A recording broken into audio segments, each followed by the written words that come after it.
প্রযুক্তির অবদানে ফসলের বাম্পার ফলন ঘটাতে সক্ষম হয়েছে চীনের কৃষকরা। চীনে এবছর সোনালী শরতের মৌসুমে জিনজিয়াংয়ে প্রায় ৪,২৮৬ হেক্টর ধানি জমিতে প্রচুর ফসল উৎপাদিত হয়েছে।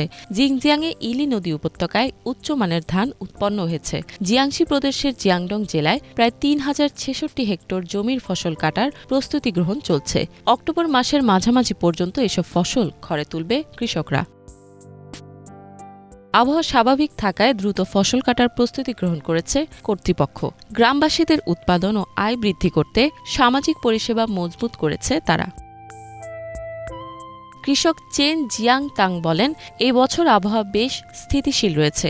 ফসলে কীটপতঙ্গ ও রোগ কম ছড়ানোয় গত বছরের তুলনায় ভালো ফলন হয়েছে।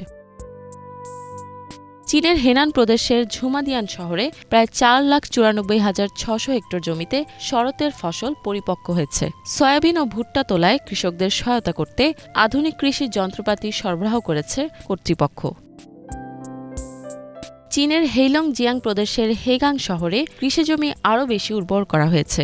এ বছর হেগাংয়ে প্রায় ১,৯০,০০০ হেক্টর জমিতে ভুট্টা রোপণ করা হয়। হেগাংয়ের লৌবেই অঞ্চলের সমবায়ের চেয়ারম্যান ইউয়ান চেংগুও জানান, চলতি বছরে তারা প্রায় ১,৮০০ হেক্টর জমির দেখভাল করছে। এছাড়া উৎপাদন বাড়াতে তাদের সমবায় আধুনিক যন্ত্রপাতি, বীজ বপনে উন্নত মানের মেশিন এবং ড্রোন সরবরাহ করছেন বলে জানান এই চেয়ারম্যান।